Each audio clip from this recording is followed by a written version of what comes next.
good afternoon to everybody who's here in India, and maybe a very early good morning to some folks who might be joining us from North America.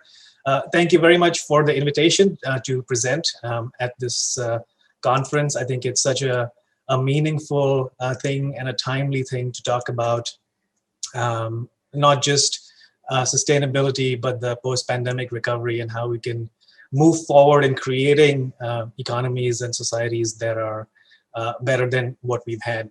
Govind, thank you also for laying the groundwork in talking about sustainability. That certainly makes my job, and my guess is some of the following speakers as well, their jobs easier as well. So I'm going to spend the next 15 minutes or so specifically talking about climate change, climate action, and what businesses can do about it. I will save talking about remanufacturing at the end. I know you're here to listen more about sustainability and climate change and how that pertains to the chemical industry. So if we have a little bit of time at the end, I'd love to tell you about remanufacturing, or we can always chat offline. So I think, Govind, again, I really appreciate you bringing it, bringing sort of a humanity to the discourse around sustainability. And this people-centric view is so very important because we can talk about sustainability, climate change, climate action, circular economy in abstraction, and that doesn't really mean anything because it doesn't involve the sense of purpose, meaning, and kinship from a human and life perspective. So just to give you a sense for, what the impact is, and I know that the sustainability definition is about looking at it from the standpoint of future generations, but we're there now. The impacts of climate change are being experienced now.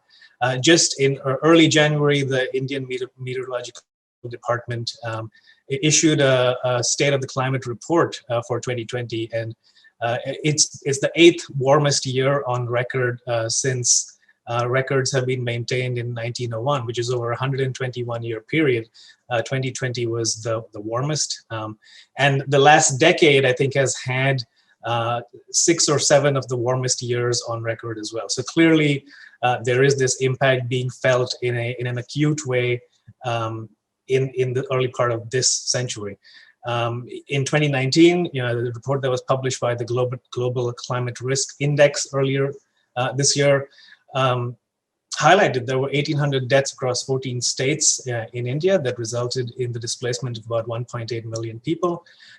Overall, close to 12 million people were affected by the intense monsoon, and the estimated cost of that was close to 10 billion. And you may or may not have heard of this, but extreme weather events are becoming much more prevalent around the world, as well as in India. And 2019 had the most active North Indian Ocean cyclone season on record. And some of you may remember May 2019 with Cyclone Fani, which affected 28 million people, killing nearly 90 people, and losses of close to 8 billion. So, we talk about climate change, and climate change is, it's a naturally occurring phenomenon. Fundamentally speaking, it's the change in the state of climate. The difference between climate and weather being climate is over an extended period of time. You might see day-to-day fluctuations in weather, but climate movements and shifts in climate are what occur over decades or longer. And there are several forcings that cause climate change, but based on what we know and the best science telling us, human activity is sort of the fundamental cause over the last more than 100 years or so that has accelerated climate change, and primarily as a result of carbon dioxide emissions, which are a byproduct of fossil fuel and this fossil fuel combustion. And it's a really great kind of visual to give you a sense for how those concentrations have gone up in a very short period compared to over a 20,000 year period, for example. So we're clearly doing something that is contributing to climate change. So what, right? So climate change and global warming tend to be sort of talked about in a side-by-side kind of way, almost used synonymously, which isn't true. Global warming is one of the effects of climate change. It's also one of the indicators, but as a result of it, there are several things that happen, including global temperature rise, warming oceans, shrinking ice sheets, sea level rises, extreme weather events, and ocean acidification. So it's not just about heat. There are several things that happen on a broad level in this living, breathing planet that we live on. And I want to kind of come back again, not to sort of talk about it in too much abstraction. I want to talk about what this means from the standpoint of people. And drought and chronic water shortages are common effects of climate change, undernutrition, especially as a result of crops being lost due to either too much rain or not enough rain or too much heat. When in extreme weather events, power outages can cripple hospitals, transportation. We have recent evidence of this with the unusual snow that the state of Texas received in the United States. Occupational hazards by virtue of working outdoors, for example. And the list goes on, right? As things get warmer, as things get more out of season, the danger to people, to life, to the way of life, to the broader ecosystem increases and makes it less predictable. And if you're somebody that's thinking about it from a risk management perspective, you already kind of see, well, if all of these things become less predictable, that makes operating business a lot more challenging. And this is kind of the why should you care aspect from the standpoint of business. Loss of land, physical capital use issues, impact on public services, basic needs, going back to sort of agricultural sector or loss of crop yields. All of these elements are part of the economy rests on society, and the society rests on the biospheres. And when the biosphere goes out of whack, invariably it's going to affect the economy. So these sort of 8 bullets are the metrics that are used in the Climate Change Resilience Index that the Economic Intelligence Unit or EIU has. From the standpoint of India, as of 2017, about 50% of GDP was from heat-exposed work, which employs some 380 million people around the country. And initial modeling sort of estimates that India may be one of the first places in the world to experience heat waves that cross the survivability threshold for a healthy human resting in the shade. So, that's kind of what we're talking about in terms of impact. Now, from the chemical industry perspective, kind of zooming out and looking at it from a big picture point of view, this is from the Strategic Intelligence platform of the World Economic Forum, and these sort of 8 categories are highlighted as kind of the facets or influencers or drivers that the chemical industry is working with. And on the top right-hand corner, decarbonizing the chemical and materials industry and chemical and material sustainability are, right at the forefront from the standpoint of what the industry is looking at, both from the standpoint of immediate action as well as long-term vision. And sort of zooming into the decarbonizing piece of it, there are several, again, pieces to that. And I know one of the speakers is specifically going to talk about decarbonizing, so I don't want to get into too much of it, but the pieces that are highlighted in blue are the battery technology, movement to electric vehicles, renewable energy from the standpoint of electricity, re-engineering economic systems, or the circular economy concept, innovation, corporate governance, and entrepreneurship. These are the things that the private sector, that entrepreneurs, that innovators, that designers, that businesses have control over. These are the levers that are usable, are accessible. The rest are a combination of what the outcomes could be, which we have no control over, as well as some of the other driving forces that influence businesses from the standpoint of action. Just to give you also a sense of how this is taking shape within the chemical industry, this is recent from the Chemical and Engineering News website publication, and it just gives you a sense for the companies in the chemical industry that have already publicly committed to carbon reductions, both in the near term and in the long term, which is many of them are talking about becoming carbon negative or net zero by 2050. From the standpoint of, again, what this means at a business level, it's not all doom and gloom. I think this is a huge opportunity, both from a rethinking business models perspective to rethinking materials, to closed loop supply chains, etc. And an estimate by the World Bank says that a shift to low carbon resilient economies could create close to 65 million net new jobs around the world by 2030. And the International Finance Corporation estimates that the nationally determined contributions, the NDCs, which is part of the Paris Agreement, of 21 emerging market economies alone represent about 23 trillion of investment opportunities by 2030. So it's not insubstantial from the standpoint of where this is going, and you're already seeing this shift happen from the standpoint of large funds that are changing their investment strategies and changing the metrics around which they are making investments to be more aligned with climate change, sustainability, and circular economy related action. Just doing a quick time check there. I want to be mindful that I'm not going over. So from the standpoint of what you can do as businesses, as Govind again mentioned, there are several things that can be done. It's certainly where you start is highly dependent on things like where you are right now, and whether you have a clear agenda and strategy already laid in place, whether you're at the beginning stages of trying to understand what climate risk means to you as a business operation. And I think that's kind of the fundamental place to start, is understanding the imperative, why this matters, how it affects you as a business from a, not just a risk perspective, but also from an opportunity perspective.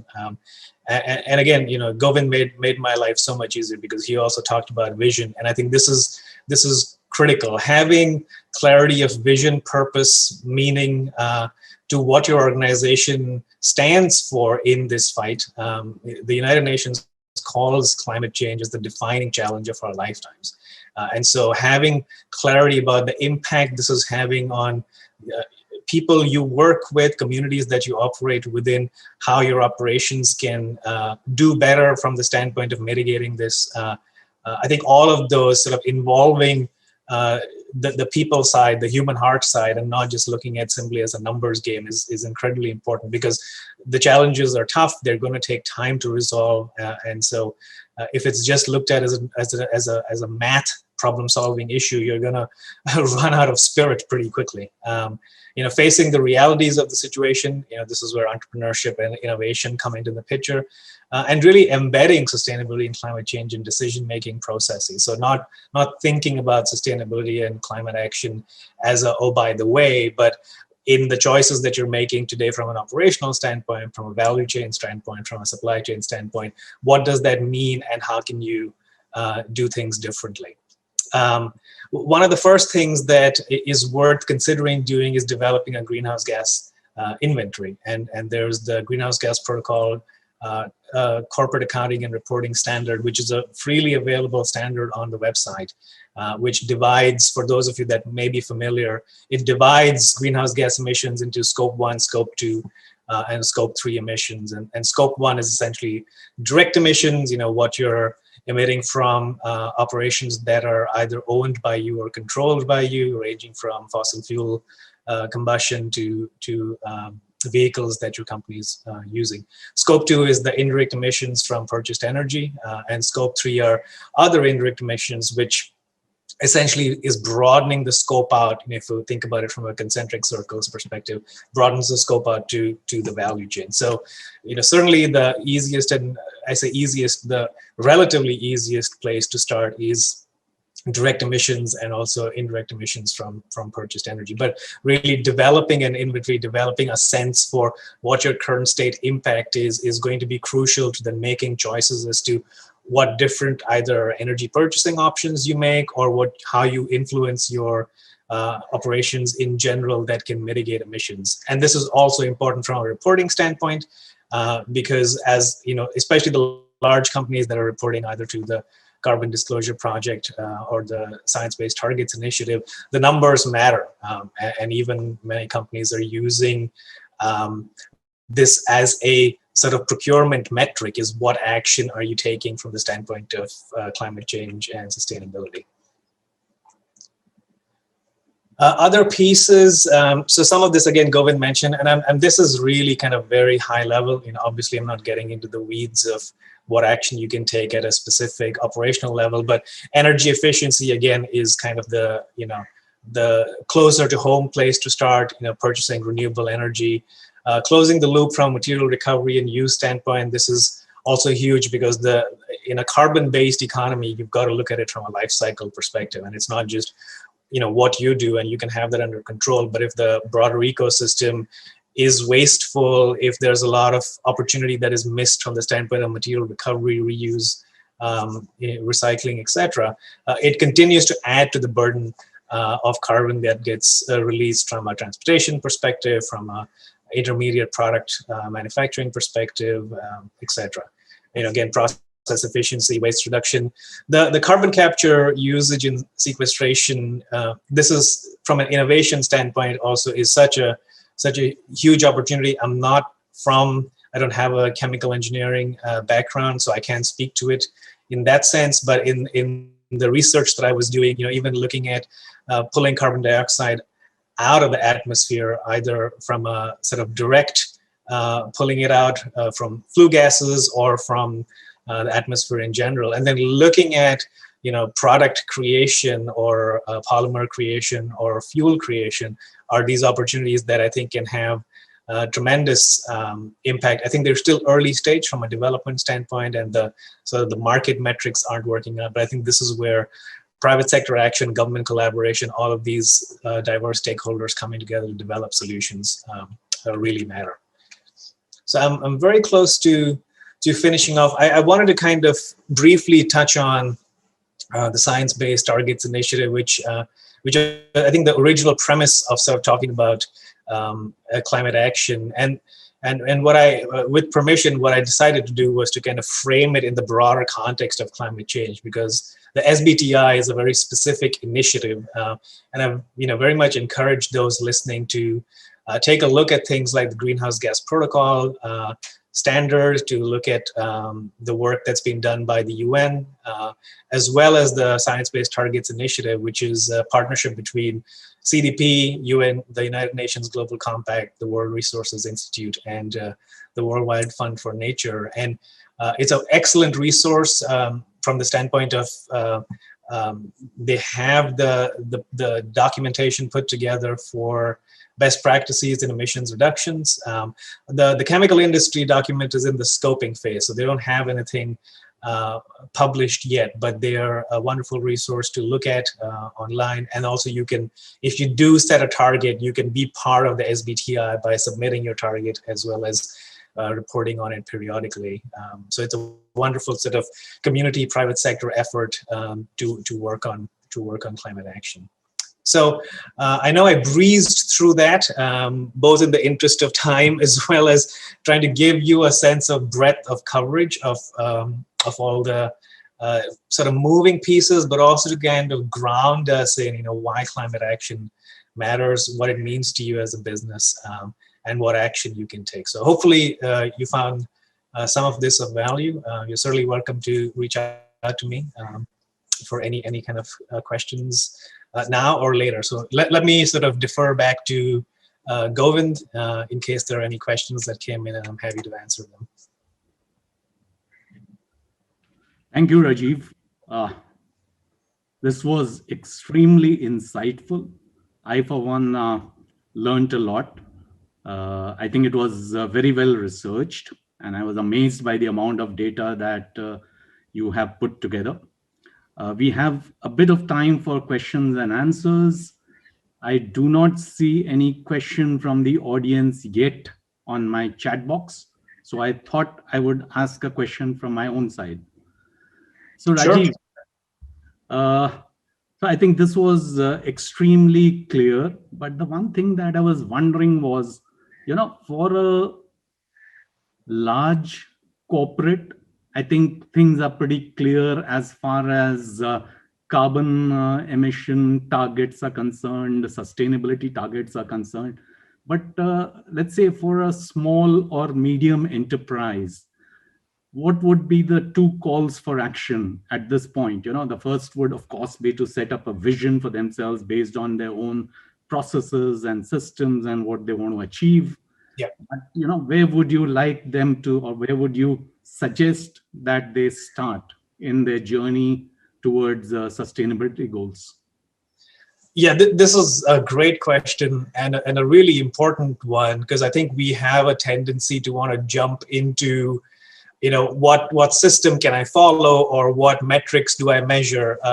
I think the establishment of the vision, and a piece of that is to work on the development of a culture that embraces climate action and sustainability as a part of the way we think of doing business, not as an afterthought. And I think this is hugely important, the sensitization, awareness building, and the bringing together of the team of, the company, or any company, for that matter, as to why we're doing this. Because everybody's climate change, climate action, these are not, they don't care where you live. Climate change doesn't stop at one state or one country. We're all affected by this. So I think this is in some ways, a huge opportunity for collective action towards something meaningful. So I think the sensitization and awareness building elements are huge, in my opinion, at least. And from there, to start looking at okay, we need to understand where we are now, right? I think that's sort of the diagnostic step. To use an analogy in, healthcare or well-being, the first thing you do is to get diagnosed. You sort of think, well, here are the symptoms and here's what I need to understand. And you run some tests and you get some kind of current state benchmark of where you are. And I think that's a good place to start, is to understand where your sort of footprint lies from an energy perspective. So you might have an energy mix, which may already have a mix of renewables and non-renewables, but to put that together and to develop an internal system of continuous tracking, not as a one-time thing from an operational standpoint, and then equate that to, what does this mean from a carbon impact perspective? So you need to kind of have a sense for what's happening now, like what's our footprint right now, and from there you can start determining not just what your risks are, but what your low-hanging fruit are, and work on short, medium, long-term, operational deployment strategies. And that can range from things like energy efficiency measures to switching to renewable sources of energy production, whether you're purchasing it or whether you decide to have it installed on site. And so figuring that piece out.